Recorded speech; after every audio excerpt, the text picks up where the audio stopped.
everybody, and welcome to Rapture. Welcome to the first episode. Hope you're having a lovely day today. A couple of things before we get started. For this particular game, we're going to be using the game Apocalypse Keys. Now, this is a powered by the Apocalypse game where players have omen level powers. We have shifted things a little bit where they're not so much mutants as they are deities. They are gods. So some of the rules you may hear, some of the things you may hear throughout the games might be a little bit different than it is in the rules, but that's just because we've adjusted it to fit our story. Now, I'm going to really quick go around and let my players introduce themselves, and then we're going to get into it. So, Toby, why don't you go first? Hi, I'm Toby. I'm an animator slash illustrator, mostly freelance, so I make a lot of D&D content. Mostly just cartoons. I make cartoons. Passage to somebody, Toby. Brooke. I'm Brooke. Hi, I'm Brooke. I am an actor, a voice actor. I do cosplay sometimes. It's super fun. That's pretty much what's interesting about me, other than the number of useless thoughts in my head. Kayla. That's me, last time I checked. Hello, I'm Kayla from A Court of Kayla, and I am a college student, D&D and bookish creator, and master of escapism. And I'm gonna popcorn it over to Sin.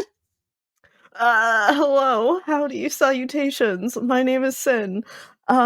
I play different TTRPGs in my workplace as a therapist, and I exist on the internet sometimes as a gremlin, doing gremlin things on the internet. Hulda. Me? God, that was so in one sentence. There's no segue. There's no segue. Hi, I'm Hulda. I'm an actor and singer. I also play the Dungeons and the Dragons and the TTRPGs. I live in London, and I am just vibing my way through life, as I think most people here are doing. Love it. All right. So we're going to begin our story, and the thing we see at the beginning of the story is a pure white space, save from a singular golden chair. And seeming from a door that appears from nowhere, we see a woman enter. She's wearing gleaming golden armor that hums with a bit of blue energy around it. She's got long, silver, maybe gray hair streaming all the way down to the floor, almost trailing behind her like a gown. She's got a long golden band that goes across her forehead and back up into her ponytail, holding her hair. She wears these golden bracers around her hands and her wrists that seem to hum with what looks like little stars dancing around them. And she takes a seat in the golden chair, takes a deep breath, and goes, "Well, dear listener, before we begin our story, I believe you require a history lesson. For you see, a millennia ago, upon Novum, a being arrived known as the Drowned King. And he arrived with a grand plan to drown the planet in the astral sea in his own sick and twisted way of preserving the planet from a more deadly threat that prowled amongst the stars. And, per usual, a group of heroes arose to stop the Drowned King, and they were successful. They defeated him, stopped him from drowning the planet, but unfortunately they weren't perhaps quick enough. For you see, by the time the Drowned King fell, the planet had been partially submerged in the astral sea, and this, in combination with its violent return back to the material plane, well, it left it forever changed. This shattered the pathways to the other planes of existence. Novum became an anomaly, truly alone in the multiverse, no longer connected to the other realms and places around it. It became, in my opinion, a stain amongst the stars. The dead could no longer pass on as the doors were shut. The ones that were meant to shepherd them could no longer do so, and they were left to wander the in-between for all time. And, well, the deities, the gods, if you want to call them that, who decided to walk the material plane at that time were cut off from their divinity, becoming shadows, after images of their former selves. And, dear listener, this is where we shall begin our tale. For I, Aurelia, the Justicar of the multiverse and the Grand Design, am tasked with maintaining the delicate equilibrium that preserves the order between creation and destruction.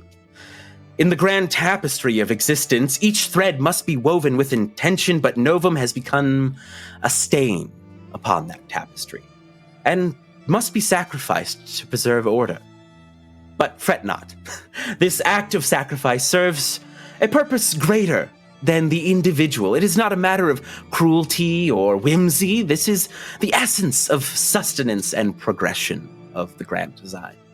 So I invite you in your final days to enjoy what you can. For the trumpets have heralded my arrival, and, well, I'm on my way to whisk you and Novum into a pleasant oblivion. Amaris, you wake in a start, covered in sweat and out of breath from this strange dream you just had. As you sit in your bed in Oasis in the Deadlands, would you mind describing your character for us? Yes. Okay, so Amaris is the embodiment of beauty, desire, and love, and she's essentially passion embodied and the representation that ties the ties between mortals and immortals, or she once was.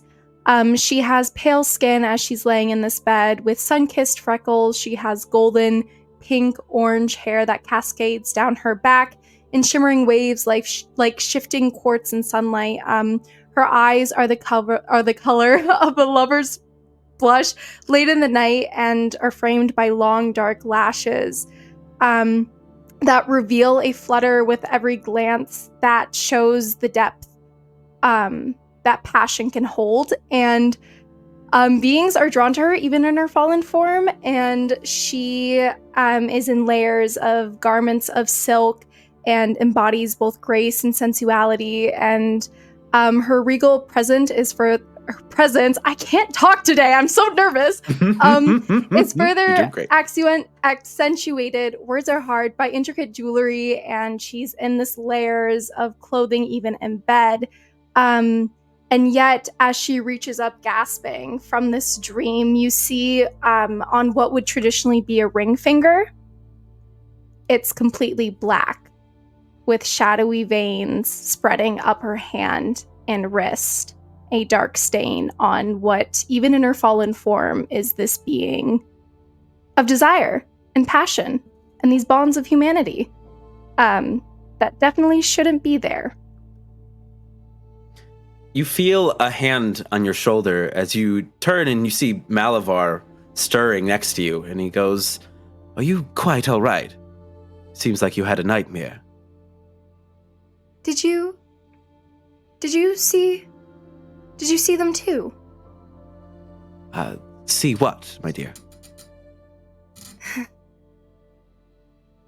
I had the strangest dream. She blinks, trying to make sense of it.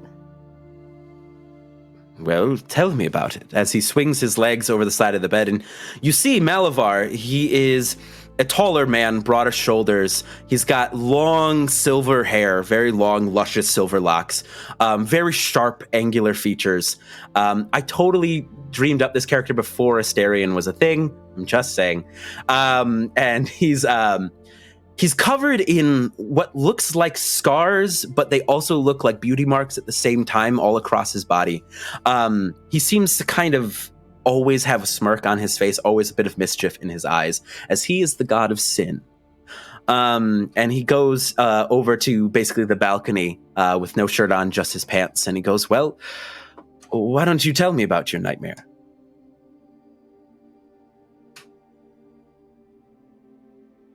Her heart is still there, right? Mm-hmm. Okay. She reaches up, and there's this dim, glowing light in her chest, and she puts a hand over her heart, the same hand with her ruined finger. I think there's trouble coming. What kind of trouble? It was a warning I suppose. Do you think we can fall further? Well, it depends on what kind of depravity are you talking about. Or do you mean us falling from I mean, besides from us being erased from existence, I don't think so. We can't be erased entirely, right? Well, if we use up all of our strength that we have left, I suppose we can vanish, but then we would simply return back to wherever the rest of us are.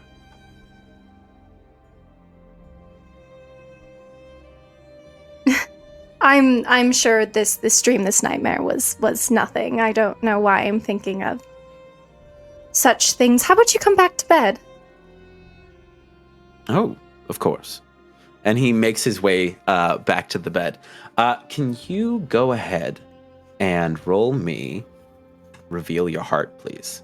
Okay, so You roll Reveal Your Heart. What do I do? Roll me for 2d6. Okay.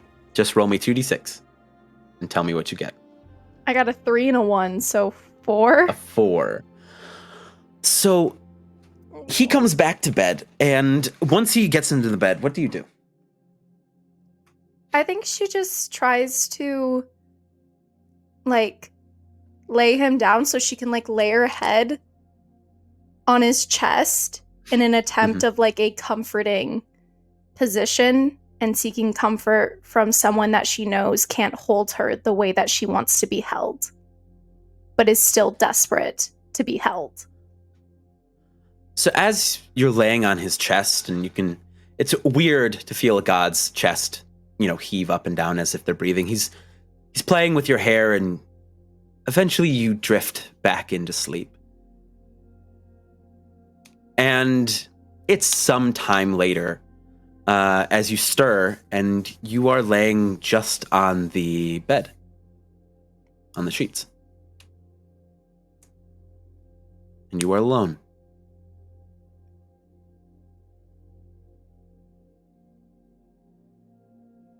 She looks around. Is there any sign of him? Usually, she doesn't wake up alone. Usually, yeah, he would be right there, or he would be by the liquor cabinet, or, nearby of some sort. And you feel your hands are wet. And they are covered in blood. She sits up in bed. And then you feel your shawl or whatever you're wearing is wet. And your heart is missing. No. No. And he's not here? He's not there. I think she lets out this broken, sob scream.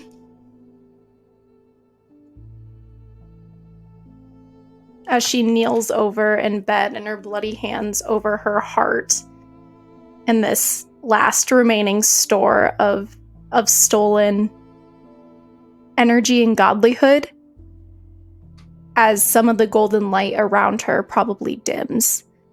This blush color of her eyes fades a little bit, and this being of passion and desire just sits on the bed, kneeling over, sobbing.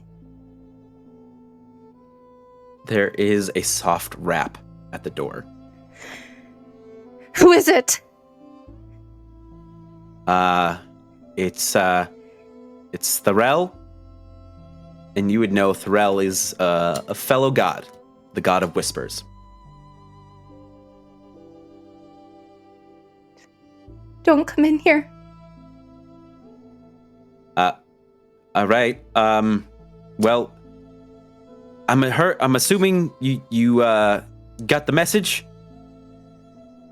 Then I'm making my rounds, making sure everybody knows about the meeting. What message? What meeting? Where is he? Did you? Malavar? Oh, he was outside, and I told him about the meeting, and he said he had things to do and he might be there. But I really think it's a good idea that we're all there. Lady Tiamat has called a meeting for all of us, so to talk about the trumpets, the Justicar, the impending doom, Where are we meeting? We're gonna meet in the Ladies' Woods over in the Nation of Six.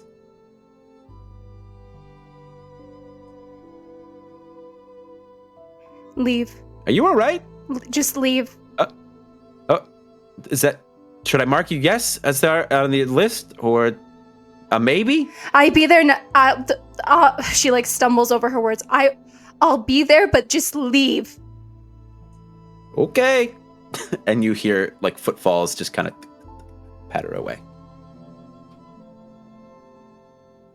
I think Amaris will stay there for a while and eventually pick herself up.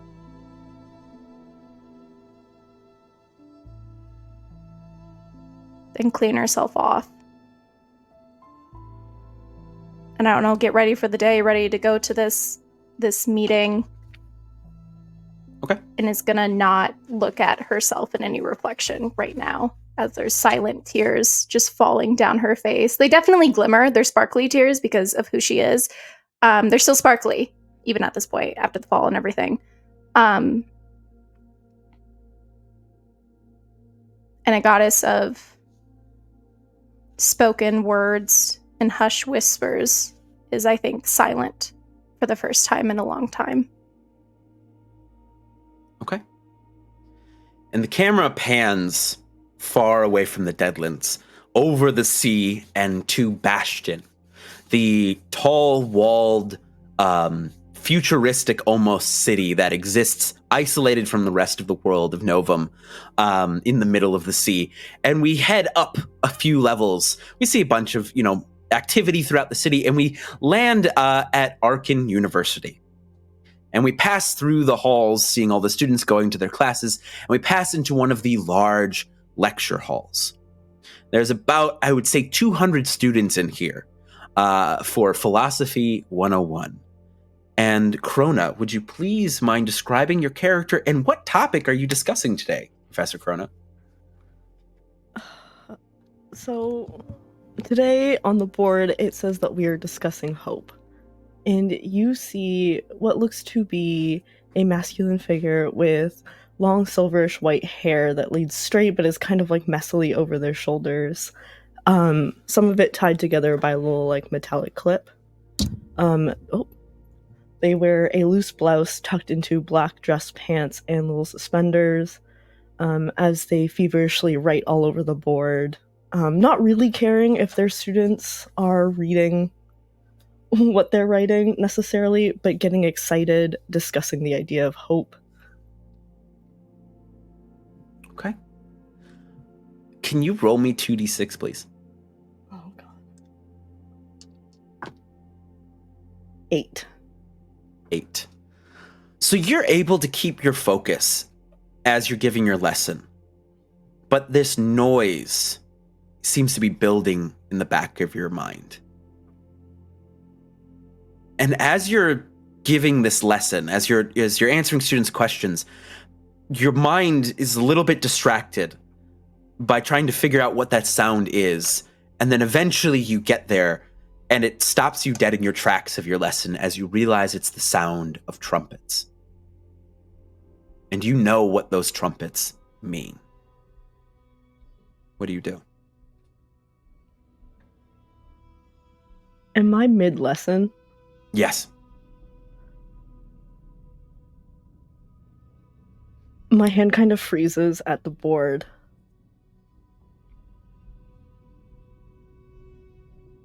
My apologies. I think this would be a good time to stop today's lesson, and I think I'd like you all to come back and reflect on whether or not hope is a human virtue, or whether or not it is a tool of evil that makes us, prolong our pain. So, My stomach hurts. I think this is time for me to stop, but I'll see you all in 2 days. The students all look confused as it's Hey. been about 20 minutes into class. Like, okay, do we not need to turn in our homework? You know, I think as grown adults, it is your responsibility to hold yourself accountable. I will believe you if you say you've done your homework. All of the students in the room have an existential crisis. Where do you go? I immediately pack my things up and just go head towards my office in the philosophy wing. Okay. What does your office look like? On one hand, it is entirely organized and beautiful of books of other philosophers, and then the other side is just trinkets of random different things throughout human history of different inventions and evidence of progress. Okay.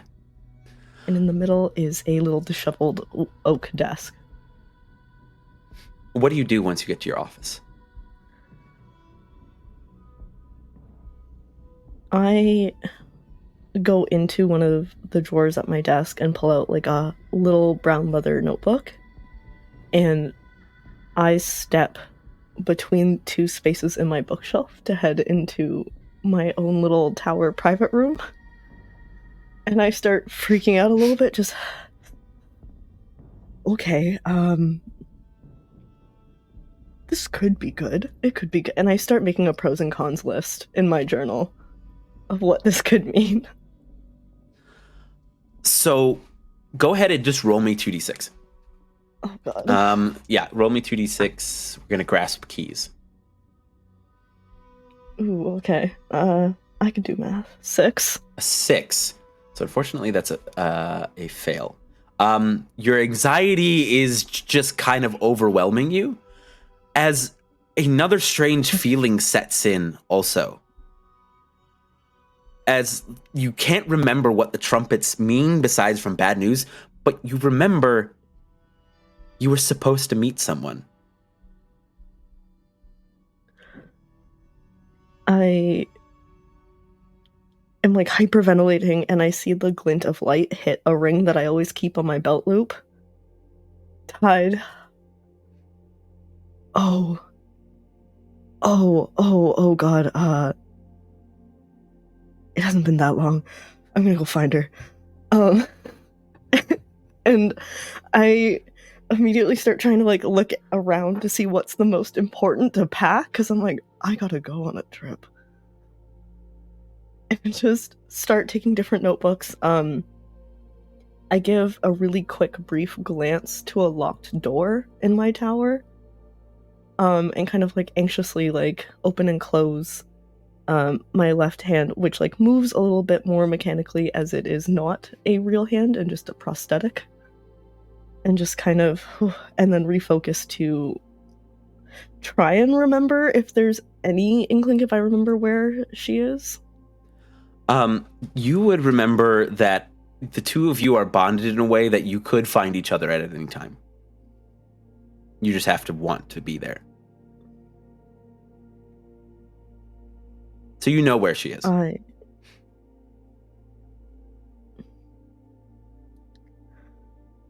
I just flip through my little journal first to make sure that all the things at the end of my journal are where they're supposed to be. And I pack up the rest of my things and go to my desk to grab a letterhead so I can apply for a sabbatical. More so really tell them I'm going on a sabbatical and write it out. Perfect. So official. I love it. Listen, what is real? What is official? Okay, this is philosophy, Alec. This is true. So are you back at your normal desk then? Yeah. So you hear a soft rap on the door, and standing in the doorway is Thrala, the god of whispers. And since they've made it through the door, I will describe what they look like. They are incredibly tall, about nearly 6'7", 6'8", very thin, very lanky, with short black spiky hair, sharp androgynous features. They have a pair of gold rimmed glasses on the edge of their nose and a long black and gray duster like coat, with torn black pants and a mesh like shirt underneath the jacket. And he goes, I'm assuming you've heard the message by you packing? Oh, right. I was also doing that. Yes. So you heard the trumpets? You know what they mean? Yeah. Okay. I try to look very confident. Just roll me 2d6. Oh, God. See how great Why this goes. am I rolling so much? How's 1 + 1? 2. He just kind of squints. He goes, like the reckoning, like the Justicar. Lady Tiamat has called a meeting in the Ladies' Woods this evening. So whenever you're done here, if you want to make it over there, and we're going to try to figure out what the heck we're going to do. Because, Oblivion's on its way, so. Before, have you seen Amaris lately? Oh, I was supposed to meet her, and I forgot. She doesn't seem mad, does she? Oh, she was so upset when I was there. Maybe that's why she didn't let me through the door, but she was super upset. Oh. She was like crying and it sounded like she was breaking things. It was like, I don't know what happened, but you might want to go and maybe bring some flowers or something, because if you missed a meeting, she's clearly upset about it. No, that's fair. She's always so good to me. I'll see you there. I'll see you at the Ladies' Woods. I'll see you there. And he just kind of vanishes in a plume of smoke and just silent whispers as he vanishes. And where does Crona go? I do make one attempt to try and shove the ring back on my prosthetic hand on the ring finger, but it doesn't really fit. So I put it back on my belt loop. And I go to hand in my letter of sabbatical to the head of my department. Okay. He's a large half orc man. He's sitting there with almost big soda bottle glasses on the edge of his nose. Just kind of the 3 Homer Simpson hairs all combed over. Corduroy jacket, with the patches on the sleeves. The jacket is too small for him, but God damn it, he's gonna wear it because he's a professional. He's sitting at his desk, and you hand him the letter. And he goes, "Oh, you just started teaching not too long ago, and you already need a sabbatical?" I found maybe some life-changing information for all of us. Oh, all right. Well, that's exciting. What is it? You know how you never really step in the same river twice? Yeah, yes. So, life is happening, and if we're not witnessing life, we are missing the actual living proof of every philosophy that we could prove or disprove. Damn, I knew you were a good hire. That's great. How long will you be gone again? And he fixes his soda bottle glasses on the edge of his nose. Oh, it's and Crona goes to fix their sunglasses as if they're glasses over their eyes. It's just written right there, and it's very clearly just a scribble. Oh, yeah. I must need to get my glasses checked. Well, I'll sign this right away. And he signs the sabbatical, and he goes, well, I hope you come back and you have lots of more lesson plans based on your river discoveries and things. Yes, I've already assigned homework for the semester. Ah, excellent. Excellent. Well, best of luck. Enjoy your sabbatical, and we'll see you when you get back. Thank you. And I put my hand out to shake. His big half-orc hand comes across and shakes yours. And he's like, well, see you then. And Crona heads off. Okay. Before we get to that, I'm going to pan. to a small little village. And there is this beautiful little cottage. And we're going to go inside, and we see, well, Hulda, would you mind describing what we see once we get in to your office in there? There you go. Sorry, my mouse decided not to work. I should have seen the food. I'm sorry. I was like, all right, we're doing this. 2 seconds. It's not eating crisps right now. That's fantastic. It's a very serious character, I promise. Either way, here's Wonderwall. So she, so you see this like beautiful little cottage. There is definitely like a couple of cats like eating by this little like bowl that she's put out. Is definitely all of them are strays. There is a little box outside as well, her cottage, which is a little box of like lost and found things. She has an all black, who you see like she's probably by the window drinking tea. She is in all black. Even if it's summer, even if it's really warm, she's in full length blacks, like very little skin showing. You can see like she has raven black hair as well. She is so pale, she almost looks like sickly blue-gray with eyes that are so gray they almost look white. Though she might look kind of skeletal and kind of creepy looking, she is very kind. There is the one thing you can like notice, even though her stature is very like ominous, there's still this kind of soft kindness that is within her as she is drinking some tea and looking at some notes as a couple has just walked out from meeting her. It's like, yeah, that went very well, I think. You hear them begin to bicker just outside as they get past the door. Remember, compliments.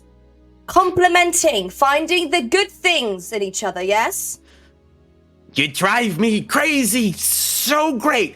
You drive me crazy, so great. As they're just like complimenting each other, but also insulting each other just a little bit. Well, it's better than 2 weeks ago. I would say that's a success. Excellent. Now, where did I put my tea? Probably gonna cold again. Can you go ahead and roll me 2d6, please? Mm-hmm. That is a 6. A 6. Mm-hmm. With a 6, as the door closes to your cottage, like the sound of the door, like kind of like reconnecting with the wall, the silence that fills your cottage is just off-putting. Like you can't, like you just set your teacup down or your notes down, and there was like no sound, and it's just dead silent. And there's just a feeling, you know, like not the feeling you get when nothing has gone wrong, like nothing, you haven't got bad news, but you can just feel like in the pit of your stomach that something is wrong. Kind of looks around, starts like noticing like if any corners are darker than they should be, that kind of situation. But she remains very calm physically. Okay.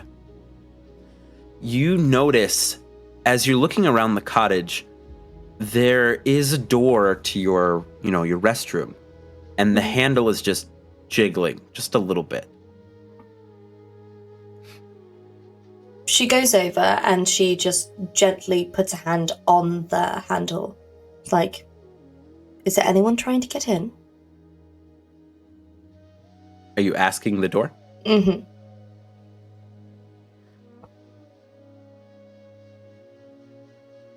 I would say the doorknob violently shakes in response. Right, I'm going to open this door so you don't break my door handle. Understood? Stop shaking the door handle. Thank you. Does it stop shaking? I think it does. Okay, cool. She opens it. Toby, would you mind describing who spills through the door? In this tiny cottage bathroom, stood very, very close to the door frame, with the hand kind of on the handle, now slipped out of their hand. There is a quite a tall figure, maybe a little too tall for the door of this small house.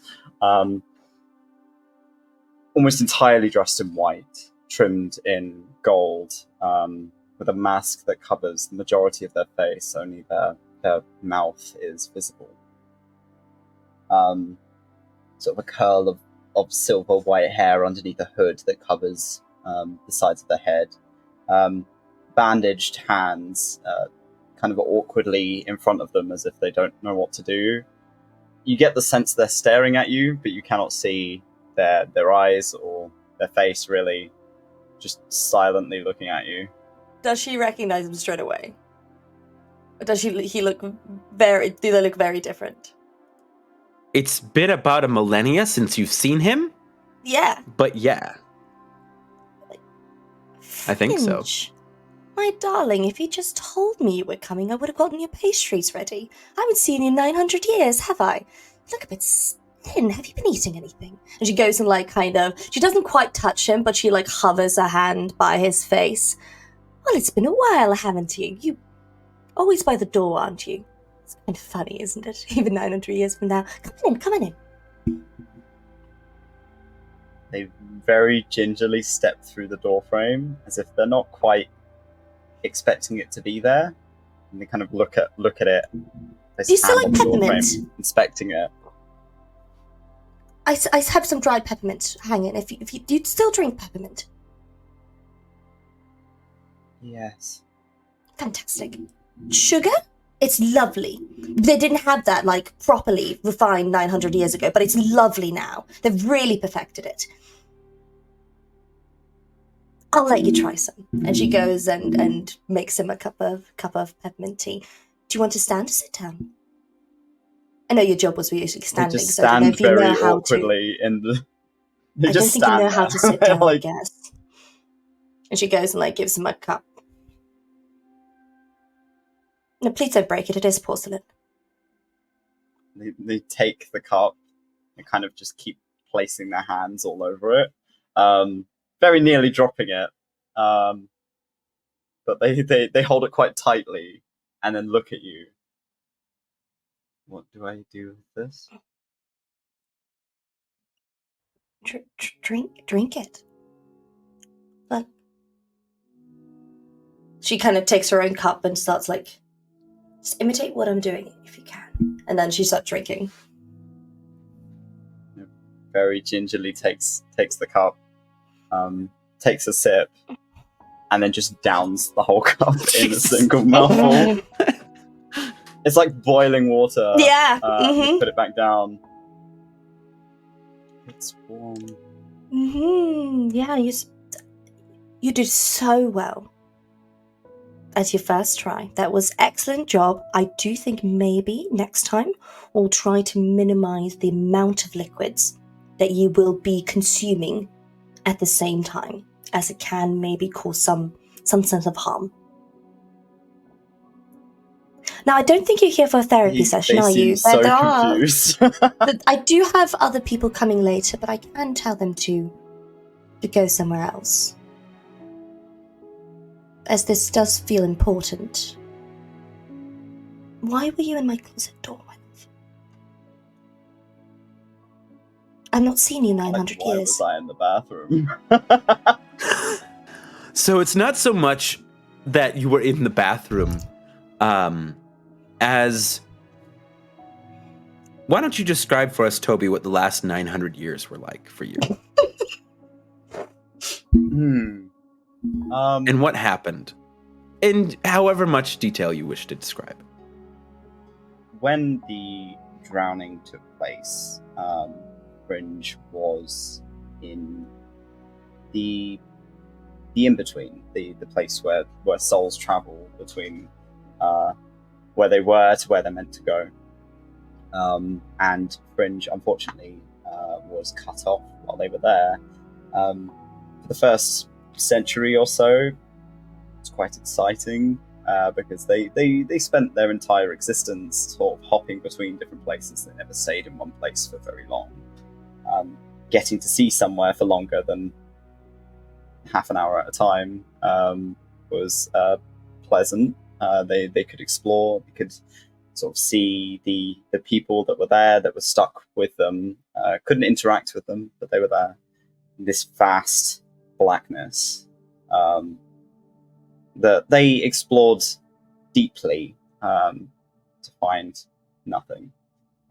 They traveled for miles and miles and miles and found nothing.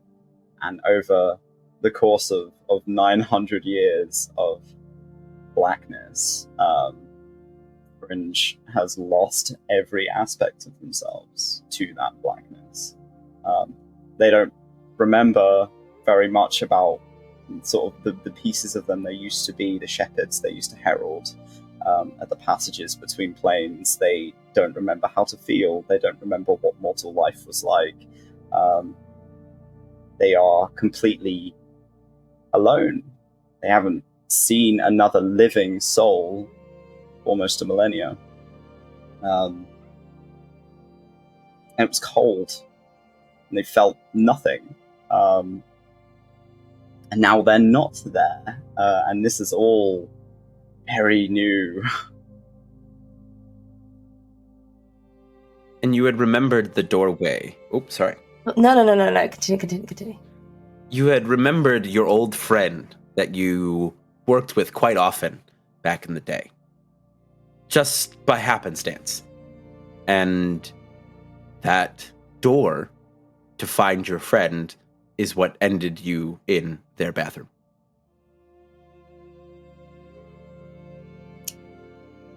She's gonna just look at him and be like, I know this is quite punny when it comes to what kind of deity I was. Are you lost?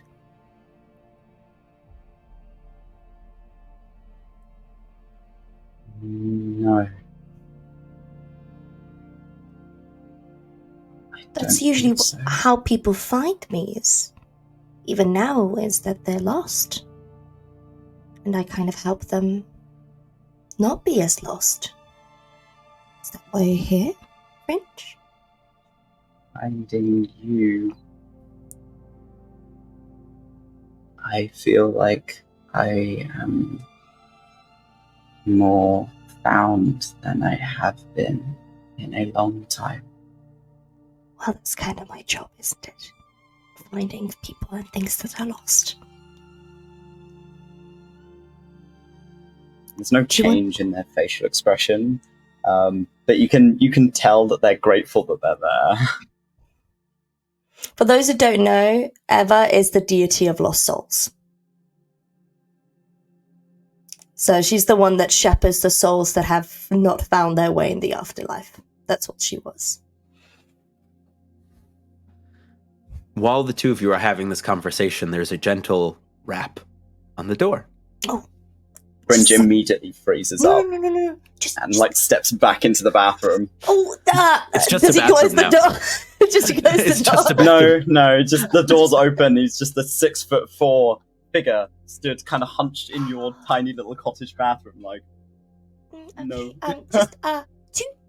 Fringe, don't worry. And she goes and opens. Yes. And she opens the door. And there you see the God of Whispers once more is standing before you. Oh, hello. In their long black duster. And they go, "Oh, how are you? Long time no see." Very long time, you could say. A while and a half, to say the least. You're right. Are you also lost? I've just found another one that kind of, stumbled through my bathroom door. Oh, perfect. Okay. No, I'm here to deliver a message from Lady Tiamat. Right. She is called a meeting. She kind of of all of us. goes opens the door even more. Oh, there we go. So so weird. So she can show. Right. Just see Hey, a Fringe. head poking out of the door, but How you there's, doing, no Fringe? face. It's just kind of half curled around the door frame. Good to see you made it out. Well, wish I had better news, but the trumpets have sounded, which, you know what that means. So Lady Tiamat has called us all together to discuss what we're going to do. Right. What? Sorry. When is this? I do then this have evening. To this. What time? Yeah, I can't just say evening because an evening is sunset. Sunset. Right. Sunset from what time? It also depends. Is it sunset? Because sometimes sunset is at 8:30. Sometimes sunset is at 9:30, and sometimes it is at 10:45. It's 8:30. It's 8:30. Thank you. It's 8:30. Yes. Why? Yeah. Just be specific. All right. I guess mortals keep telling me to get this thing called a watch. I don't really want to get that. It sounds weird, but okay. I'll figure it out. I appreciate you being specific for me. You cannot just be poetic about it. It wastes everyone's time. Be to the point. Thank you very much. 8:30 p.m. The Ladies' Woods. Ladies' Woods. Where in the Ladies' Woods? So you would know that, like, upon walking into the Ladies' Woods, you would know where to go. Okay, fantastic. Because it's kind of the center. It's like the center meeting place or the haven for people like you all. Okay, fantastic. If you decide to stay there, hat back on. Yes, Mm. you know, you just walk into the woods and you'll be there. You know how it works. Magic. Whatever magic we got left. And so, but yes, 8:30 p.m. Lady Tiamat, the rest of us are going to be there. Some of the new kids are coming, by the way. Which it's going to be fun. No, that's nice. No, you have to be nice. Be kind. They were just like ice. They've been gods for like what? 200 years? They don't know what they're talking about. Don't them. Right, we are stopping this conversation right now because it's going to be a very long discussion and it's the one that I'm going to win and you're going to be very upset with me about. We do not have time for this, and we do not... just quietly nods and just vanishes into grey smoke. That's what I thought. Fringe, we're going on an adventure later. Are you ready? Oh, do you want to meet my cats? They're not actually mine, but they just like being here. They're strays. You've never met a cat. Seen a cat. Oh, yeah, I feel like ghost cats, shepherd cats to you before. Ages ago. Maybe you've just forgotten how they look. Like, come meet the cats. They don't walk, as they take a single step back out of the bathroom door, and about maybe 2 or so inches off of the floor, they begin kind of floating in your direction. Oh, I forgot you did that. Neat. Oh, she goes outside. So while the two of you play with the cats, the camera's going to shift once more. Not too far away. To a lovely garden. And it is lush with all sorts of different fruits and vegetables and flowers. It is gorgeous. And there is a person tending to that garden. Brooke, would you mind describing your character? Sure. Tending to the daffodils currently is a relatively short woman. She's around like 5'2", 5'3". She has almost elven-looking ears. What I do to be 5'3". I'm so sorry. I'm so sorry for your loss. She has kind of dirty blonde hair that's pulled up into a bun with a ponytail trailing down behind it, which is kind of sat on top of what looks to be an undercut. She is wearing clothes that seem quite too proper to be gardening in. She's wearing a waistcoat, a ruffled blouse with a necktie around it, all of it in navy blue, and a long skirt that is getting a little bit too dusty and muddy in the dirt.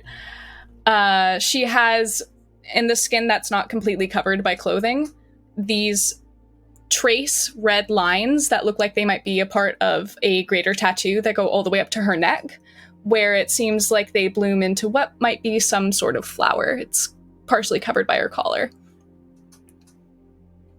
And what are you doing in the garden? Currently pruning the roses because they seem to have a aphid infestation that is quite infuriating. Can you roll me 2d6, please? Sure. 7. So you prick your finger on one of the roses. And for a slight moment, you're back the day the drowning happened. And you're in the middle of a very busy city as chaos is all around you. People are fighting and angry and screaming and yelling.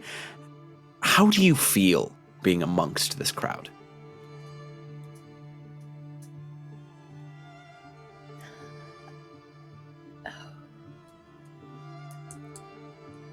Good. Really good. Until it doesn't feel good anymore. Can you roll me 2d6 once more, please?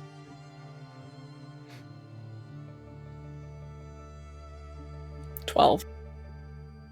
So it begins, all of the cacophony of violence that is occurring around you, the explosions from the battle that's occurring nearby, the people tackling one another and fighting each other, and like the swords and the guns and all of the violence that's occurring, it feels so good, and then it begins to feel too good, and then way too good, and you feel, well, tell me how she explodes.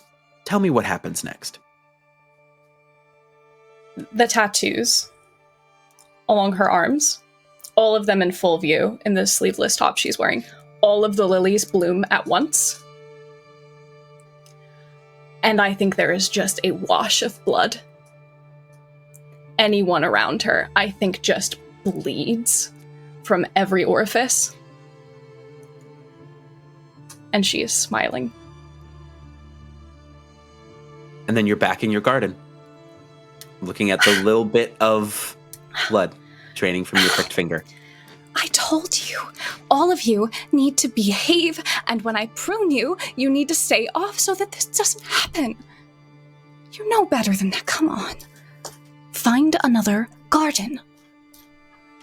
And you see aphids just kind of scuttle away as you brush them away. Thank you. All right. Okay. Kind of dusting herself off a bit. Okay, you need more sun. I read a book that you need more sun, and you will get more sun, my yellow little friends. Okay, come on. And there is kind of a whoosh noise behind you. You hear a voice that goes, "Wow, this is a lovely garden." Thank you so much. And you see the God of Whispers once more. Oh, hi! I haven't seen you in a little bit. How are you? Oh, I am doing great. And you see, he kind of at your jovial kind of greeting, he just kind of squints a little bit. He goes, "I'm doing good. Good. How are you?" Oh, I'm good. Yeah.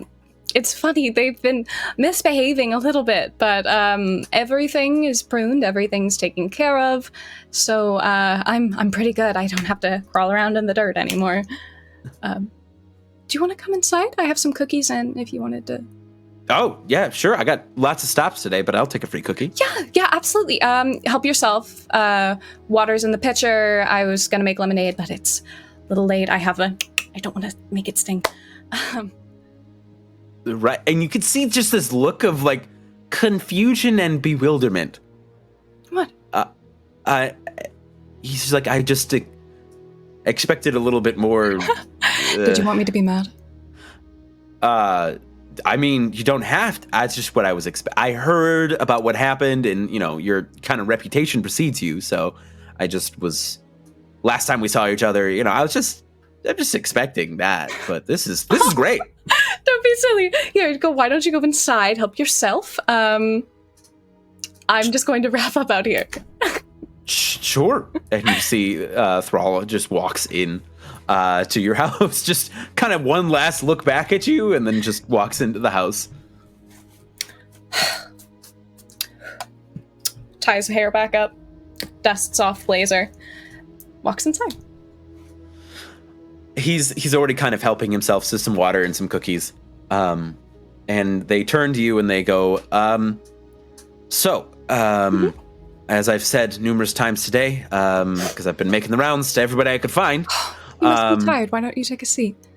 Oh, well, thanks. Of course, yeah. And he sits down and he goes, well, the trumpets have sounded. I don't know if you... Like I don't know if you heard ringing them. in my... It's a little bit grating, but I try to stay calm for you, make sure that I can get through everything. Okay, so I'm going to be really careful with what I'm going to say next then. So the trumpets, what that means is that the Justicar is on their way to send us all into oblivion? Oh. Okay. Okay. And he's just kind of like pauses. So, Lady Tiamat has called a meeting of all of us in the Ladies' Woods to discuss what we're going to do next. And you think I should be there? Yeah, I think all hands on deck, you know? Absolutely. How is everyone feeling about this? I think it's a mixed bag. I mean, we're all kind of worried in the sense, because we're going to be, wiped out, Absolutely. And do you think me being there would make this situation better? I mean, you're one of the stronger ones, so having your help in any capacity, I think is a good idea. Just maybe stand in the back. Oh, I do that at parties anyway, don't be silly. Why did you laugh like that? It's no reason. It's just, I'm happy to see you doing so well. You know what I mean? Yeah, I figured that after everything that happened, maybe it would be good to just take some time for myself and kind of find what myself is. And I like plants. Great. Yeah. That's good. I'm glad you found a hobby, Thank you. That's fantastic. But can I count on you to be at the meeting? Oh, sure, yeah. You said you have other stops. Do you want to take the cookies? You can hand them out. Maybe they'll take it a little bit better. Oh, yeah. Great, thank you. Yeah. And he just kind of awkwardly grabs the cookies and he goes... No. Look, what I did, I don't do that anymore. So, I don't like it, so I don't do it. So, yeah, it's kind of icky. Icky? It's a little icky. I don't like it, so I just don't do it. It's like sweating. I don't like sweating, so I don't do it. Fair. It's just old habits, used to seeing you bathed in blood and, and those types of things and corpses all over the place, No, I don't. Corpses, another thing that's icky, they smell. They smell so. I never noticed that before. I was usually gone before they started smelling. They smell. Yeah, they smell terrible. I didn't know that. Well, that's why I like flowers. They smell good. I love, and you see, he's relaxed a little bit, and he grabs the plate of cookies. He says, "Well, I will see you at." Well, okay, I will see. I was going to say sunset, but I was told that that's not specific enough. Oh, which sunset? I will see you 8:30 p.m. in the Ladies' Woods. 8:30 p.m. Mm-hmm. Okay, I can do that. Yeah. Do you have a watch? No, I don't have a watch. You see, she kind of reaches into a little pocket on her waistcoat and pulls out a pocket watch. It'll help. Oh, thanks. He puts the cookie that he was holding back on the plate and grabs it. And he's like, "The mortals keep trying to get me to use one of these." Well, now they won't bother you about it anymore. Thanks. I appreciate it. Well, I will see you at the meeting. Yeah. Yeah. Yes, I will be there. Is anyone bringing snacks? Is this a thing that we have to... are we supposed to... It's like a potluck? I don't think so. I think it's just kind of nearly a war council kind of meeting kind of thing. So I don't snacks think would help. Yeah, snacks would help. Yeah. Do you know everyone's favorites? Are there dietary restrictions, or are we good with eating everything? I think everything will probably be fine because I don't think we're all gods, so I don't think anybody has... But preferences. It's fair, but I don't know those things. I'm just the messenger. All right. I have so much cooking to do. If you could leave my house. Okay, Yep. Yeah. And you see Bye. he just kind of scurries and vanishes into gray smoke as soon as he hits the doorway. Okay. Potluck. And we pan away from the potluck. And we pan back over to the Deadlands. As Crona, you arrive at the doorstep of an apartment.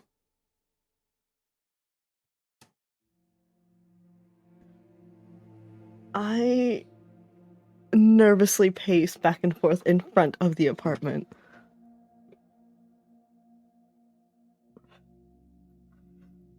Oh, okay. So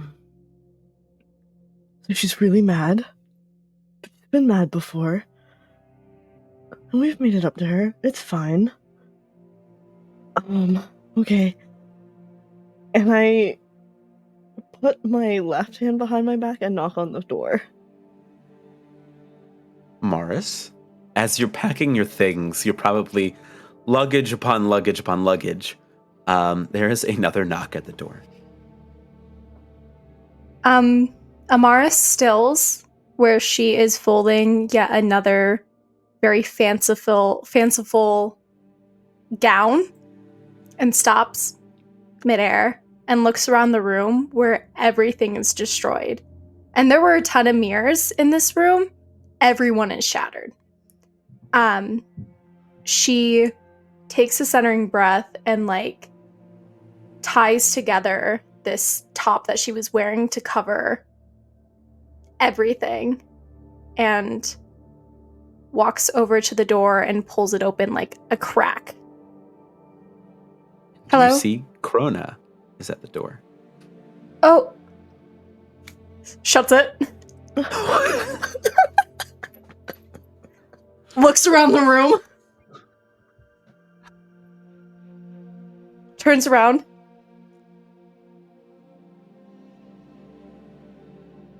Hi. Amaris. First, I am so sorry. I know I messed up. I got so distracted, but actually, wait. And then they're gonna turn around, and they have their little notebook on their hip, and they're gonna like finger through the pages, and pull out like a pressed pink rose. I was gonna bring this when we went to talk, and I mean it's just been pressed for a really long time, and I forgot, and I'm so sorry. And I don't even have to greet you the way we normally greet, because I know when you're mad you don't like being touched, so, and then they hold the flower out to Amaris. Amaris reaches to take it, shimmering tears in her eyes, and she reaches before she realizes with the hand that would have been a ring that you gave her that now is tied around her neck in a little choker that you can still see even though it's like a high neck. And you see her hand. And she like goes to take it, flinches, and pulls back. But she will like nudge open the door more.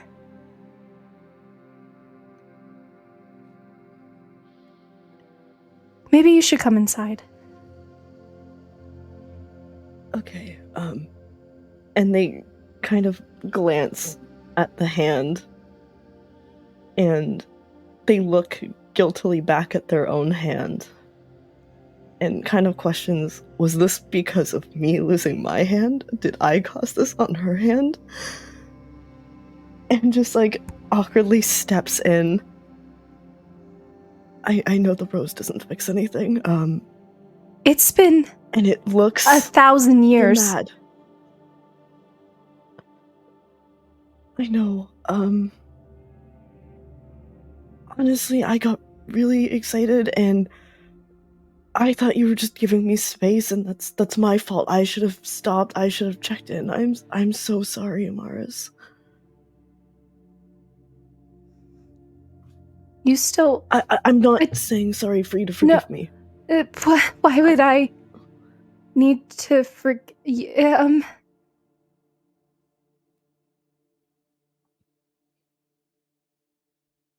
Darling,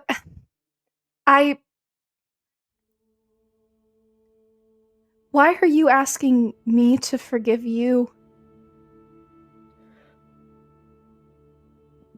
Because it took... Okay, sorry. I know we practiced how I apologize. Because it took the trumpets reminding me that we had a meeting, and I forgot, and I just ignored it, and I know that you know it about me, but you still deserve for me to respect your time, and I didn't respect it, and I am so sorry, Amaris, and I know that words mean nothing, but I will show you that I will make it up to you. And I'm not apologizing because I expect you to forgive me, but I want you to know that I'm sorry and I regret my actions. And they kind of, like, awkwardly, like, slump down and, like, hold their arms out, like, not knowing what to say next.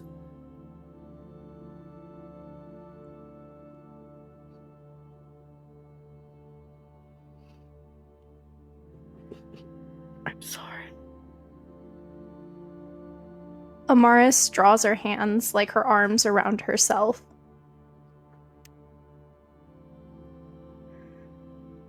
I thought you didn't want me anymore.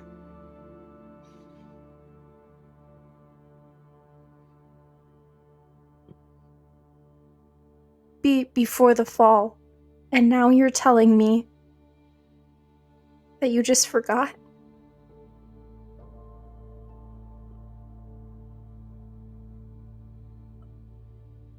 I didn't mean to make you feel that way, but you're right, I forgetting is a really bad excuse. No. And she rushes forward to hug you, as she is now sobbing. And they hug you and just hold you as close as they can to their chest. I did something bad. If it's because I made you mad, it's okay. Oh, it's not. You're allowed to be mad. No, but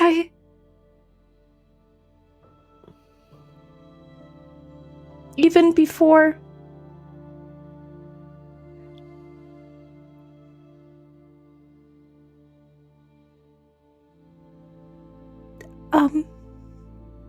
And she, like, will take, like, a half step and will take your hands.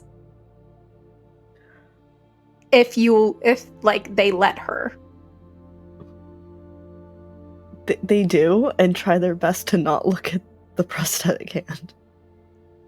She takes them, not even, like, a second glance.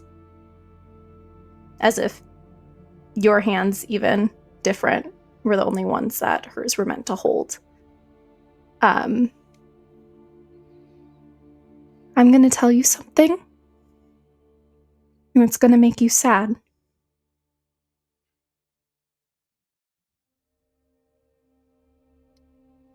I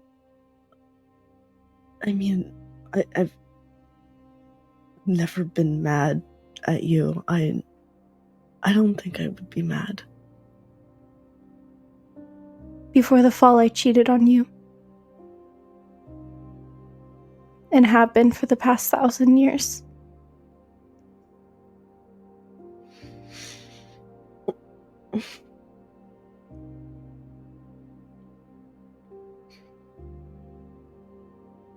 Crona almost freezes as if not knowing what to do.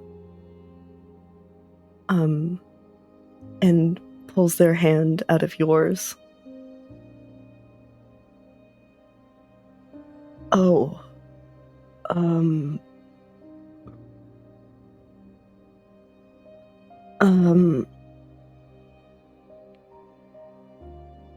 Thank you for telling me.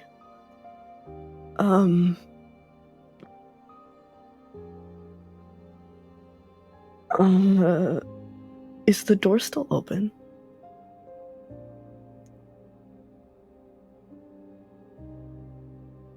I appreciate your honesty, and I hope they make you happy. And they just start kind of backing away and just go 1,000-year stare out the front door. And they just walk off, unsure of what to do.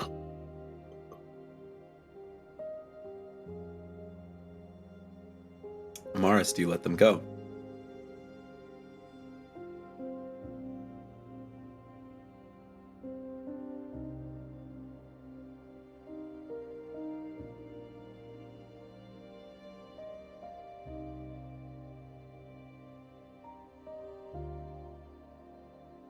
Yes. Okay. All right. And the camera pans away. Unless there's anything else from the two of you. Crona, you're just walking? Just walking to the meeting. Not even Okay. sure if Mars is going to it, just... Okay. I think the veins that were on her wrist begin to spread up her arm to her elbow. And she's gonna pack up the rest of her stuff and go to the meeting. Okay. And as the camera pans away from Crona and Amaris, it flies to the Ladies' Woods in the Nation of Six, a forest that has been set aside as a haven for all of the after images of the gods, those left and stranded upon Novum after the drowning. Who would arrive first? Who would be the earliest? Who would be the most timely? I want to make sure the food's hot, so it might be me. All right. I want to make sure I Lily. can set it all out. So you enter the Ladies' Woods, and from the outside, for any mortal traveler walking through, it would seem like a normal forest. You know, incredibly tall trees, you know, that have been there for hundreds of years at this point. Just an average forest, but as soon as you cross the tree line, you see it for what it really is.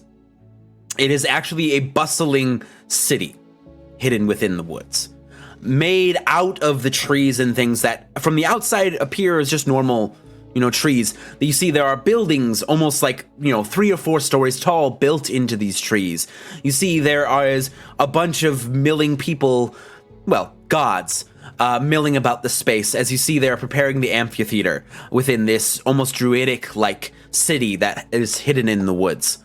And you know the amphitheater is where the placement of this meeting will be. Where do you go? Oh, absolutely. I just head right in, trying to keep a rather wide berth from other people who might be loitering or strolling about, just with my little picnic basket. Okay. You see god after god, gods you haven't seen since the fall, since the drowning. You see the god of thunder and storms. You see the god of winter is there. You see the god of dusk. You see every imaginable god that you could see, which is more than you thought you would see as you make your way through, because it has been 1,000 years and you've heard plenty of stories of gods being discorporated and passing into nothingness after, you know, their power ran out, what have you. And you make your way to the amphitheater. And it is basically this large domed space that basically has been dug down into the dirt. All of the seats are made of these beautiful, intricate tree branches with moss over the top as a seat for people to sit on. There's about 50, 60 seats. And you see gods have begun to kind of trickle in and take their seats. And you see at the stage at the bottom of this amphitheater is Lady Tiamat. And Lady Tiamat she's about 6'5". She is incredibly, like, basically, if intimidation was a person, it would be Lady Tiamat. Her face shows the signs of age. Her eyes constantly flashing between one of the 5 chromatic colors that would have made up one of her heads. She's got this multicolored hair that basically goes down into 5 separate ponytails down her back, each of them a different chromatic color. She's wearing what looks like a black corset that goes down into a long skirt that shimmers between the different chromatic colors, but always keeping black as the prominent color. Herself, she seems to be kind of ordering other gods around as seems to be preparing for the meeting. very patiently waiting her turn, making sure that Lady Tiamat has finished conversating or giving orders or direction before just gingerly placing up a finger kind of to... And you see she turns and looks at you and she goes, "Are you raising your hand? Yes. Yes. You can just speak." Well, I didn't want to bother you. I just wanted to here, 1 second. Kind of reaches over to the picnic basket, takes off the lid, furls out the handkerchief. Did you want one? Lilliale, is that you? Yes, they're fresh. Did you want one? You brought baked goods. Muffins. Lilliale, yes? Mm-hmm. I will take a muffin, I suppose. Here, I brought condiments and butter. I brought butter. No butter knife, I try to stay away from those. But there's butter if you want to spread it. I have a spoon. Thank you. Of course. How have you been? Better. And she just kind of extends her, perfectly manicured nails, and grabs a muffin, and pulls it back. I've been so much better. Better? Yeah. In what way? I've found myself a lot calmer after some self-reflection. I found it does wonders for just, reevaluating your priorities and who you are and who you might want to become. It's so nice. Well, I hope you haven't forgotten all of your fury. We may need it in the time to come. No. I try to, here. Can I have your hand a moment? Can I just, if I may, bow, kiss it, do all the fun stuff? She extends her hand. Okay, as she kind of takes it, bends to kiss it, what is the most predominant thing she's feeling right now?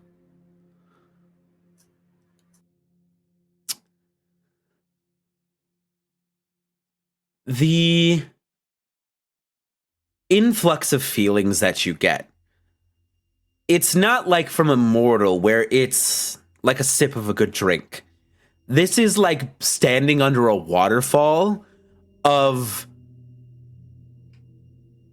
quiet rage. Like you are under a waterfall of just quiet rage. Okay. When you feel that, when you kiss Lady Tiamat's hand. Her head snaps up, and with a too sharp smile, she takes it so that she feels calm. You take it from Lady Tiamat? Yeah, the emotion. Go ahead and roll me. Let's do... Let's do... Unleash the Dark. Do Go ahead I and get... roll me 2d6. Oh, God. If you want to use your darkness tokens, you can. I got 3. They add a +1 or a -1 to your roll. So you can decide what you want to do. I typically roll Garbo, so I'll take a +1 since I'm starting with 3 of them. Okay. Okay. Thank God I did. That's a 7 with the +1. A 7 with a +1. Yeah. So you're able to draw in this feeling, and for a moment, oh, it's good. Like that level of rage that you just consumed, you could feel it almost like undo your 900 years of work on yourself in that moment. But you're able to put that back in the box. Put that back in the box. I have no need of my own when I could just take yours. And you see Lady Tiamat kind of pulls her hand back and she goes, interesting. Well, do you feel better? A bit. I hope you do. A bit. Well, thank you for the muffin, and You're welcome. The rest of us should be along shortly. Sure, You can go ahead and find your seat. Do you want me to leave these here or hand them out? I don't know if it's kind of a walk up and take one situation, or you want me to hand them out. Why don't you leave it on the stage? Okay. Okay. Where do you go? Or where do you sit in the amphitheater? Far back as possible. I don't want to be Far back as sat. Yeah. No, she knows better. Got it. All right. So you take your spot. Who is the next to arrive?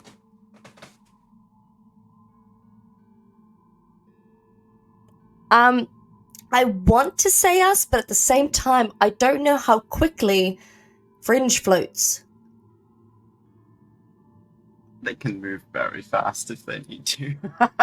If you ask them to move at pace, they will. Because they will just follow you. Move or float at pace. They'll just follow. Okay. I feel like she tries to be like. I think she has the mentality of like if you're earlier in time, if you're in time, you're late. If you're late, then you're fired. Kind of mentality. So she's there at least like 10 minutes before. And she has, I'm guessing, Fringe next to her. And I think, like, she realizes that Fringe doesn't know anything from what has happened in the last, like, 900 years. So, 1,000. So she just tries very quickly to just give him, like, give them bullet points for as much as she can. Okay. Yeah. So the two of you arrive, giving Fringe bullet points on the 900 years of history that has happened on Novum. And you are once again greeted with the same scene, the almost like magical druidic-like village with its amphitheater in the middle, and all of these gods just milling about. You see some of them have begun to take their seats, in the amphitheater. What did the two of you do? Is Death there? So Death is missing. You haven't heard or seen Death since the drowning.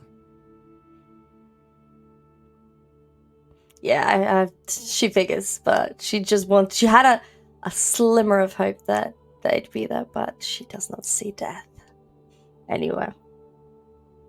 Interesting.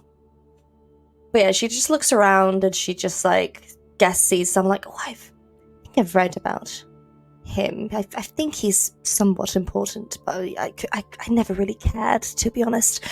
Did you, Fringe? Did you meet them? She points at the god of thunder or someone really important. 7, 8, 9, 10. He's just counting. Oh, 11, 12, 13, 14. 15, so we're counting 16, now. 16, 17. They're just looking 18. at each person in turn and counting them. She Eva thinks that they're doing a soothing practice to soothe their anxiety. So she's joining them so they don't feel left out. So they're like, yep, 20, 25, 20. Remember to breathe while you're doing this, just to feel more grounded within yourself. 30, 31, 32. They seem like they're almost not paying attention to you, and they're counting quite feverishly. Again, she thinks they're just in a state of disassociation. So she doesn't take that to heart. Okay, let's go sit down. They are not going anywhere near those seats. Oh, we're going to be standing. Actually, let me just... And she takes one of the chairs. I'm so sorry.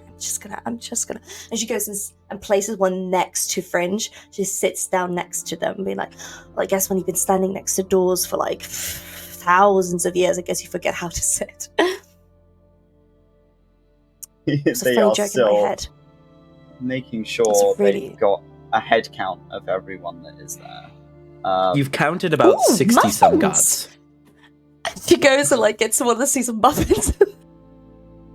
So nice. If I knew, I should have brought a potluck. That's so clever of someone to do so. Is that just someone to take? You see Lady Tiamat turns and goes, oh, yes, Lily has brought muffins, and gestures up into the back of the theater where Lily is sitting. Eva's going to pretend. I'm just going to wave into the general direction of wherever that is.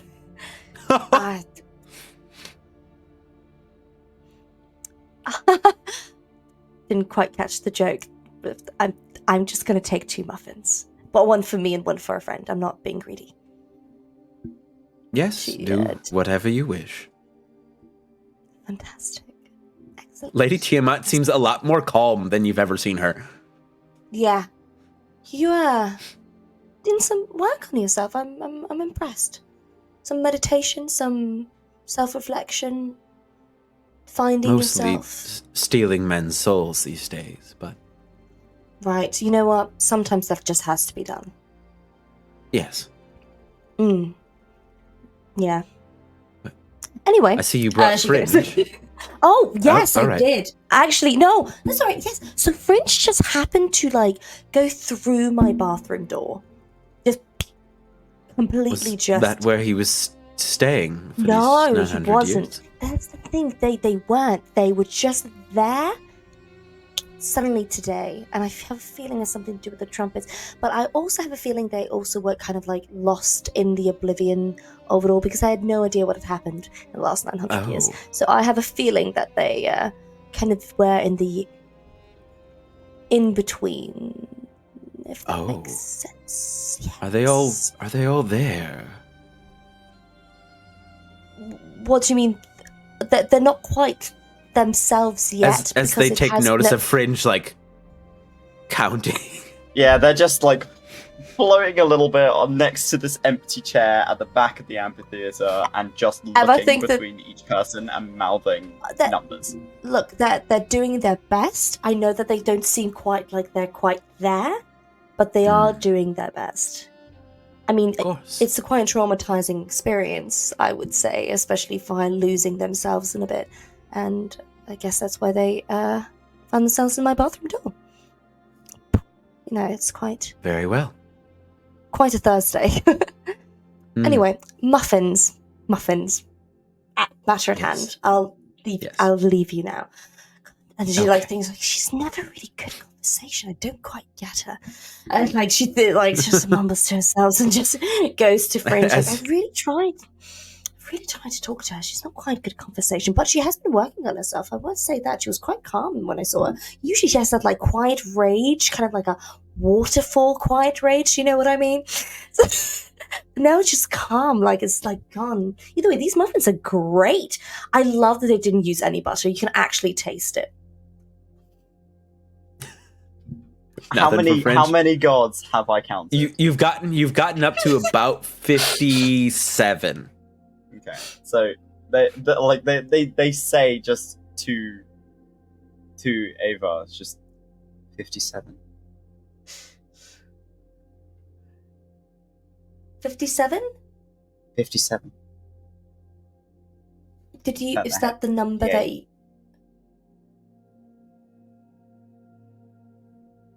Is that the number that you got to calm yourself down? Or are you doing something specific with those numbers? There are 58 of us.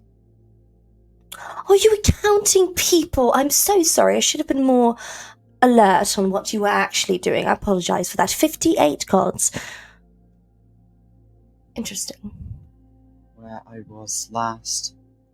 I kind of pause. 56,467,329. Gods. People.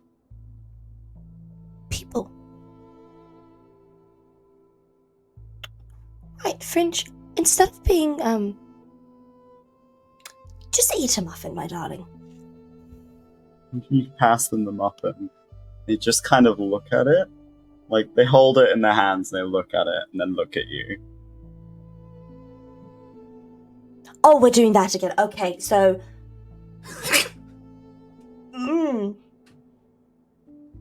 Why?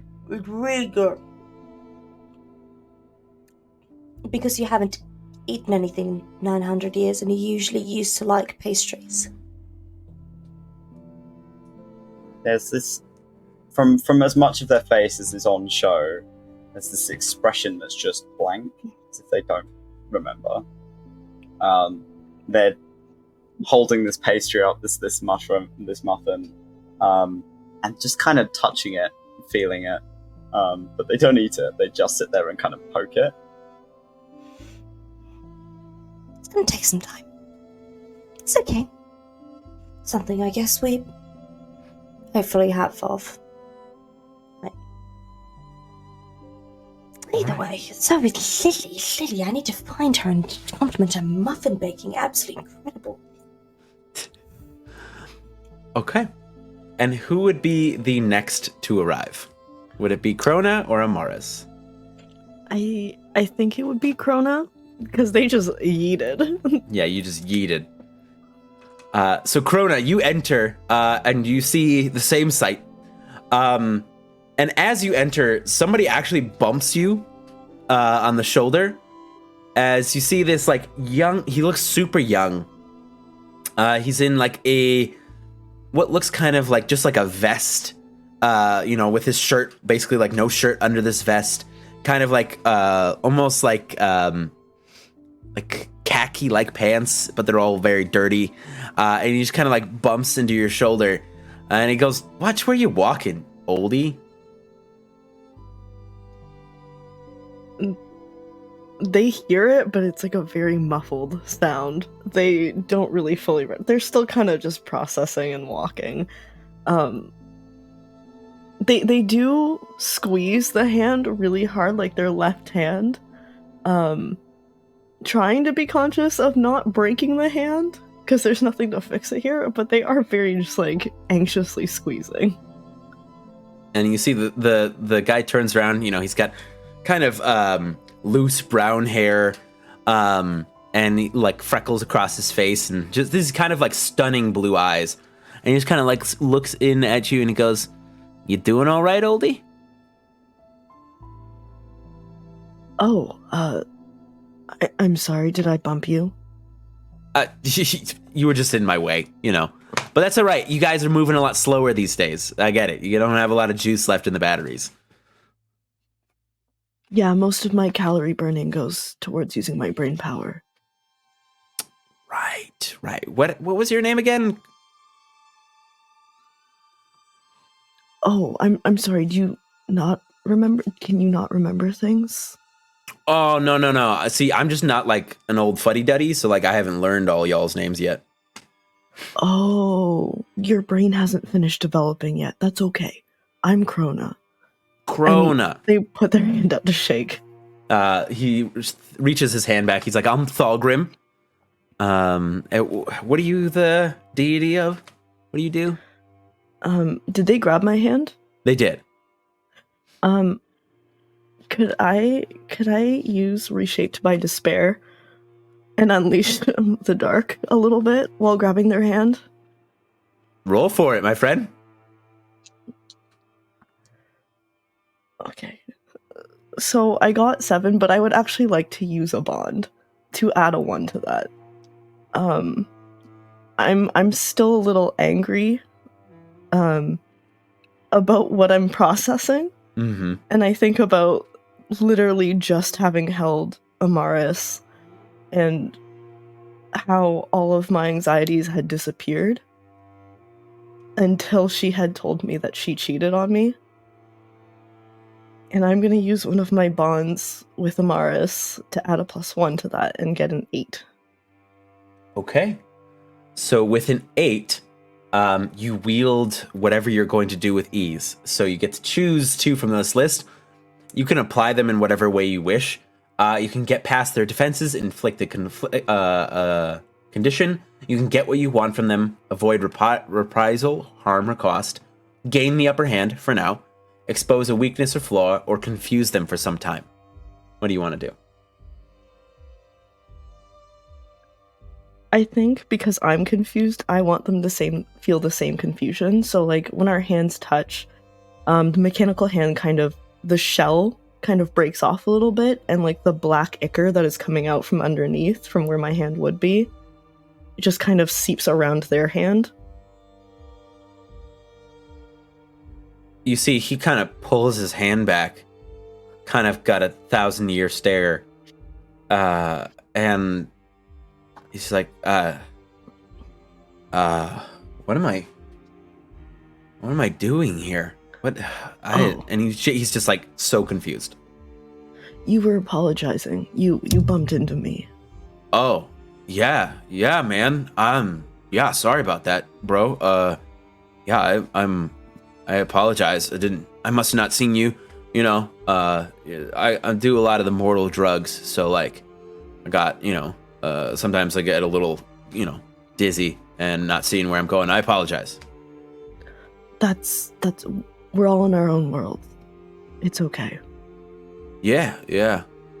Well, I'm gonna go like sit down for the meeting. So good to meet you. What was your name? I'm sorry, my brain's all fuzzy. What was your name again? Crona. I didn't get yours. Oh, Thalgrim. Okay. One of the new Fey gods. Like new generation. I'm talking about. So. Oh, I'm always inspired by you. Oh, that's dope, man. Well, cool. I'm gonna go sit down. I'll see you later. All right. Yes, I'll see you later. And I follow him slowly, though. He's just kind of stumbling around, slowly making his way to the amphitheater. And you see on the very back corner of the amphitheater, one floating, one sitting, would be our friends Fringe and Evelyn. 59. Oh, still counting. Do I recognize Fringe? Do they look the way they looked beforehand? Toby? Yeah. They look very similar. Yeah, for the most part, they just look more humanoid than you may have seen them at some point. The second that you come into eyeline, that masked face is staring at you. Crona also looks back a little bit, just cocking their head. It's like you can feel them watching you. You can't see them. You can't see their eyes, but you can feel them watching you. Crona is gonna walk towards them. Because it's like far enough back that they don't have to talk at the front.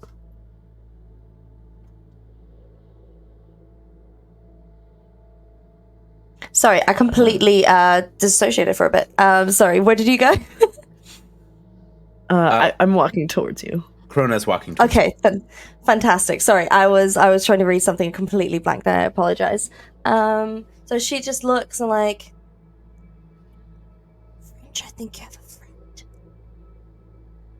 Someone's walking Fringe towards kind you of with doesn't intent. respond to you, but moves behind the chair on the other side, as if they're kind of getting away from Crona a bit.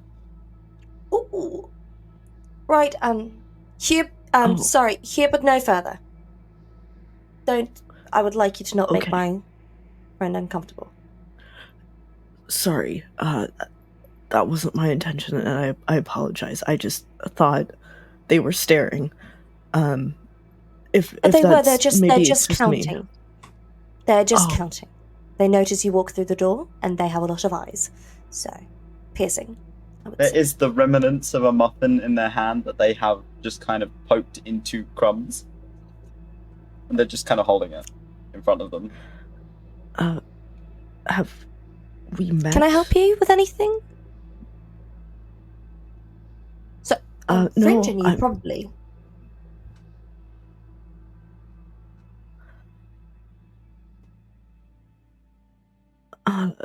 Well, I'm Fringe. Did you ever go between Like- the doors? I go between You know- some doors. Fringe Oh, usually was no. the one guarding the doors. I Oh, there we go! I'm Crona. No. I really recognize you. Yeah, I mean, it's been a really long time, but you taught me how to make my own workshop. Oh, Fringe, look at that! There is this air of Do you like remember that? discomfort, but they don't seem to express anything. Like nothing's showing. It's just that they seem quite tense. What was the last thing that happened between you and Fringe that might have caused them a bit of discomfort than seeing your face right now? Honestly, I'm not really good with keeping my friendships. Because sometimes I get really into experiments. I do remember they showed me how to make a workshop, and then I got really excited about a project, and maybe they're upset because I ignored them. I really don't know, and I apologize. Right. No, that's absolutely fine. So when was the last time you think that you figured that out? Like, when was it you realized that? Was there a moment in your life that made you think of that situation? Or was there maybe a relationship that might have maybe gone astray? Which situation? That you feel like, that you realize that is what you with your relationship with friendships and Sorry, who are you? Oh, right. Apologies. I'm Eva. And she takes your hand like this, like she has your hand like between two hands. Okay, it's nice to meet you, I think. It's usually quite nice to I meet don't me. know. That's okay. We don't have to go into that right now. We are actually going to be watching a very important meeting, sadly. But if you would like, I do have a cabin, and I do have slots available if you want to come and just talk. Yeah? I also do truly couples do not know therapy how to if there's respond. anyone, if there's anyone in your life as well. Though, I do couples therapy, I do individual as well. I just give At that life moment, advice. Amaris arrives. She's wearing a very over-the-top, dramatic Greek goddess on steroids gown that's like long billowy sleeves, and she's got gloves on her hands, and like it's a high collar now with like tons of pearls all in her hair and on her neck. She walks in on purpose to make an entrance at anybody who's near the end, like wherever. I mean, this group is near the end, so you 16. would all notice. Also, Amaris. is Malivore here? So, are you going to look for Malivore straight away? Yes. Yeah? Go ahead and roll me 2d6. Weird question. Do I get the vibe from if she's looking for Malivore specifically, and from what I am, Like a wave of vengeance, I believe, washes over her head you. snaps. And you see Amaris. I got a 9 in total. You got a 9. Yep. So you notice sitting near the front is Malivore. Everything else fades away. She doesn't even notice any gods that she, might recognize, or, her. It's complicated. And she like smoothly walks and stands right in front of him. Is he sitting? Yeah, he's got his legs crossed, smoking a cigarette. And he goes, "Oh, Amaris, lovely to see you." Flicks the cigarette. I think you stole something of mine. No, I don't know what you're talking about. Her eyes go from faded pink to completely black. And she reaches out a hand to like grab his face. He allows it.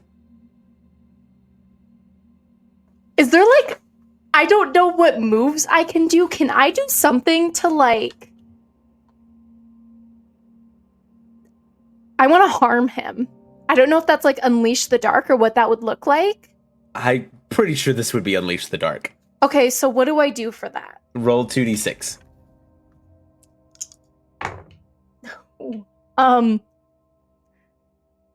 That's 11. Whoa. And So I you get to think- choose one from the list. Okay, what's So you choose. what's my option? So the list is you get to inflict a condition. You can get what you want from them. You can avoid reprisals, harm, or cost. You can gain the upper hand, expose a weakness, or confuse them for some time. What would But you pick one, and then I will describe an unintended consequence.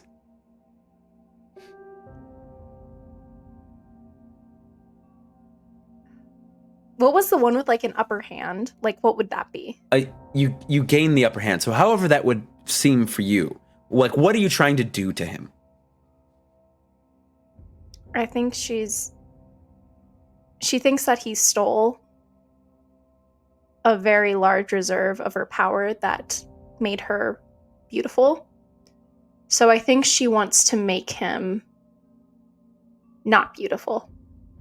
So I don't know if that would be like some of the darkness from her hands spills into his face as she attempts to like push and like fracture his outward appearance in some way.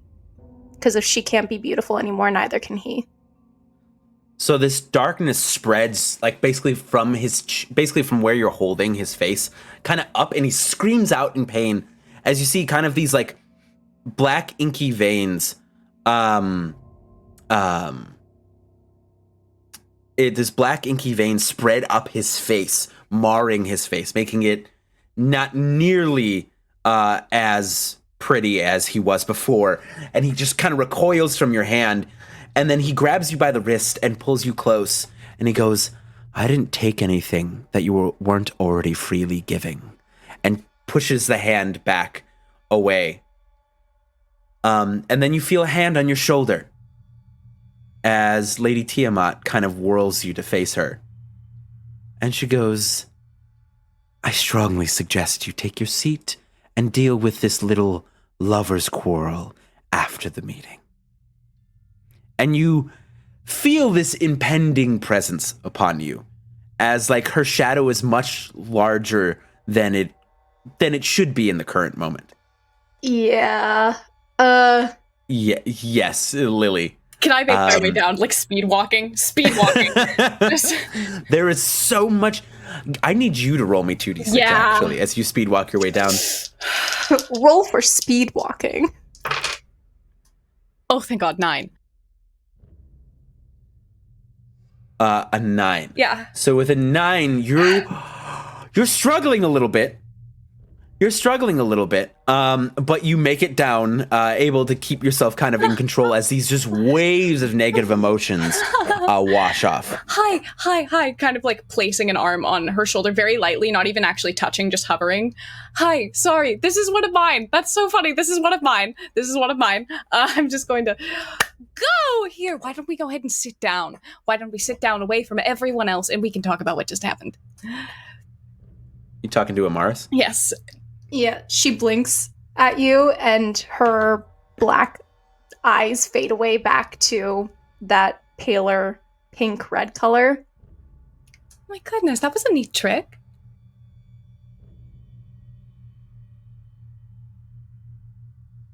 You're Lily, right? Hi, yes. It's been a while. It has been. Why don't we go ahead and sit down, because you just did a me, and we should discuss that. We should go. I have this. I'm gonna, yeah. Do you want a muffin? I made muffins. I don't want a muffin. I make muffins now. Okay, you don't want a muffin. Great, no muffin. Let's go. And the two of you scuttle back to the back of the theater. And by the time, you all have kind of either wrapped your conversations or noticed, people coming and going, you see most of the gods have begun to come in and take their seats. And like I said, there's about 60 different deities here, which you all are surprised. Like there was more. But it has been 1,000 years. And Lady Tiamat takes center stage, and her voice kind of carries over. And she goes, I'm sure you all have been made aware at this point, if you're here, that the trumpets have sounded. Which means that she is coming. The Justicar is coming to wipe us and Novum from the cosmos. I don't know about you, but I don't personally want to see oblivion. Now, the way we can prevent this is working together. And you see there's kind of murmurs of kind of like, not discontent, but just kind of groans and sighs at this. And she goes, I very much do not care for your interpersonal squabbles, for you will not have any chance to have any squabbles because we will not return to our former selves once the Justicar is done with Novum. We will vanish completely. We will be obliterated completely. Now, she will attempt to get her claws into some of you, and I politely ask you to resist, because anything she offers you will be a lie, as her job is simply to annihilate us. And the way we can stop it is by, well, bringing Novum back to the place it was supposed to be, and making sure that the doors that she is going to be walking through are shut when she gets here. There are different, I guess, apexes of power where she will attempt to enter through. And if we stop her agents once they arrive from preparing the doors, we may be able to, well, keep her out until we can get Novum back into its place in the cosmos. And the person who most will be of assistance is Fringe. And she gestures up into the stands at you, Fringe. They still have the remnants of this muffin in their hands. They just don't react. Just kind of being stared at. And they kind of stare back. Yeah, the entire crowd turns around to look at you. Start to move back a little bit. For Fringe, you are the gatekeeper of the pathways. Yes, they have been closed, but do you believe it's possible for us to find these doors and keep them shut? They have to be open. I'm sorry? They said they have to be open. But then the Justicar would be able to walk straight through. No, close doors. They have to be open. And you see the crowd now kind of sharing concerned looks. They seemed kind of like okay when they noticed that you were here, Fringe, because any of the older gods know what your job was, or have an idea. And now they're all kind of murmuring amongst themselves. Well, I have been told that Fringe has just arrived upon the mortal plane, so you will need some adjusting, I'm sure. But we will be able to still enact our plan. And you see the crowd is kind of getting a little bit more ruckus and more rowdy. What are you all doing while this is happening? I feel like Eva is definitely more, just physically, is now stands up, and is now just standing by Fringe, and is getting a bit protective.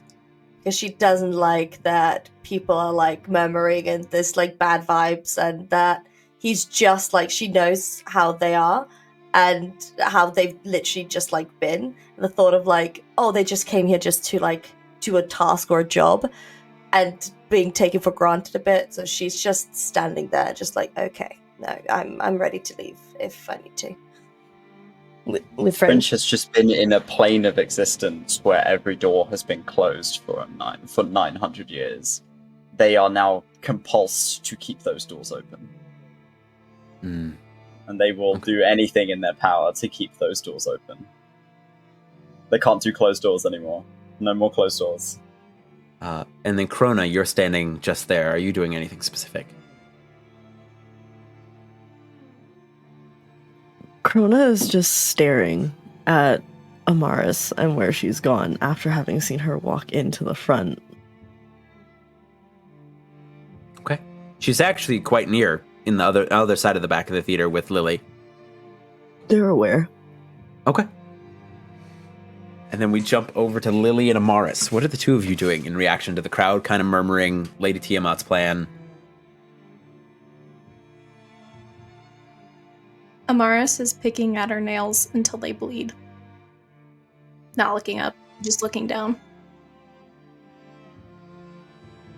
A hand just kind of over yours. Sorry, excuse me, everyone. Could you all calm down for my sake? Sorry, I just don't think you'll like what happens. Could you please calm down a little bit? You see the gods around you all see, like, notice who you are, and they all kind of like turn back to the front, like turn back to like the audience, and you see like most of the crowd kind of follows suit. And Lady Tiamat kind of like speaks over the crowd, and she goes, "Don't worry, as long as we all work together, we will be able to find a solution." And her sentence is broken by a scream that comes from the middle of the audience.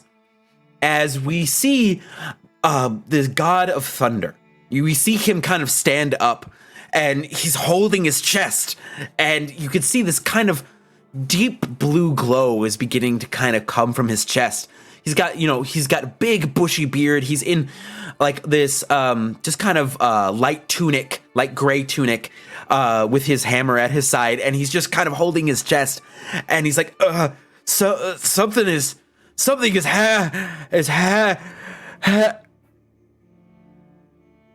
Toil as you might. Try as you might. Oblivion is inevitable, my children. Accept it. Welcome it. For you will know peace in order. And you see this blue glow crackles through the rest of his chest and up his face as you see his form kind of begins to crack and extend and grow. And you see basically the gods begin to kind of scatter upon hearing the Justicar's voice through the god of thunder. And they all begin to scatter away. What do you all do as you see this body begin to move and stretch in shape? Yeah, so she just looks at Fringe, and Fringe just wants to leave, and like, right, I think we should go home. I think we should just back up. She's very calm about this. She's like, I think we should back away. Just leave the situation as this is getting a bit out of hand. There is no peace in Oblivion. No, and there's no peace if we stay here either. So let's peace out, as the young kids say. Let's go. I'll just follow where Ava goes. Okay. Nice. Just like, nice meeting. Oh, everyone's running. Nice meeting you. Crona. Crona is immediately pulled out of their kind of self-despair pit and begins taking notes out of pure fascination at what is happening to this body. Okay. Lily and Amaris? Oh, that's just beautiful, isn't it?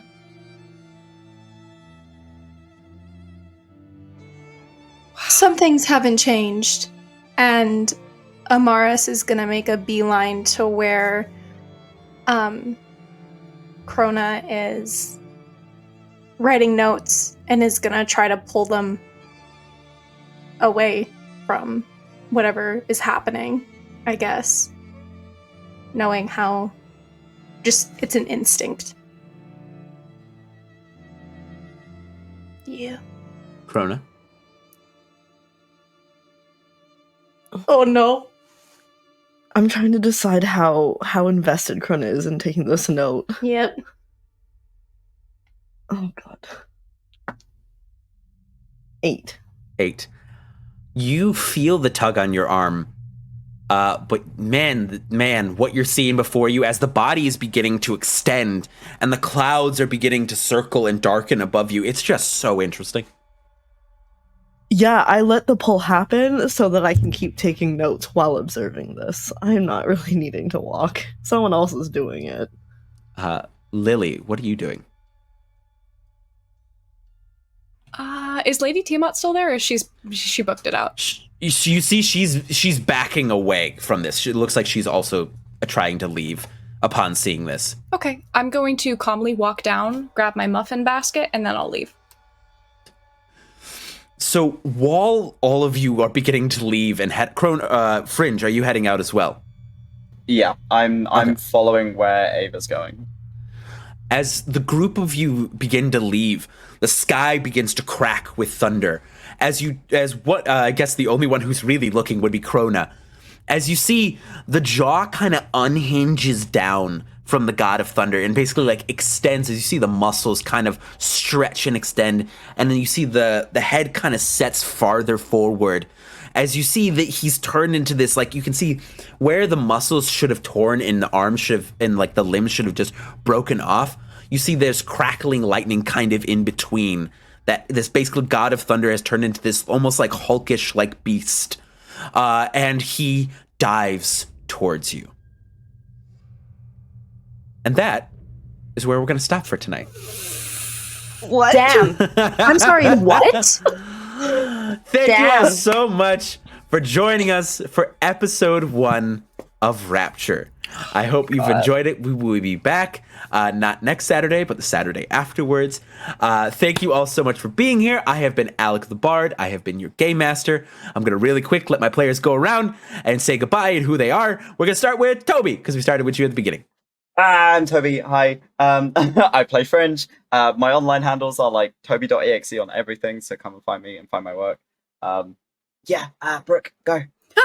Hi, bye. I'm Brooke. I play Lily, and she's normal. My handles on pretty much everything are Brooke Smart. It's a pun because I have no common sense, but I have a lot of useless knowledge, like I said. Okay, Kayla. That's me. The last time I checked, yet again, I'm Kayla, at Court of Kayla, and I've been playing our troublesome, not coping well, Amaris. Yeah. Sin, take it away. I guess keeping the same order. Oh god, hello. I'm Sin once again. All my handles that I sometimes remember to use are sensationally.me. Because normally I feel sensational, but not right now. I'm emotionally devastated. Hulda. Oh wait, I play Crona. Hi, I'm Hulda and I'm traumatized.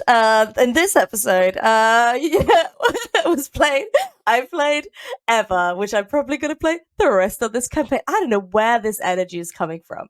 You can find me at A Hobbit's Tale or Hobbit's Tale. Sometimes people have taken away the A. It's really upsetting. But you can find me there, just vibing as always. Take it away, Alec. All right. Thank you so much for joining us, my friends. We will see you all next time. Bye, everybody.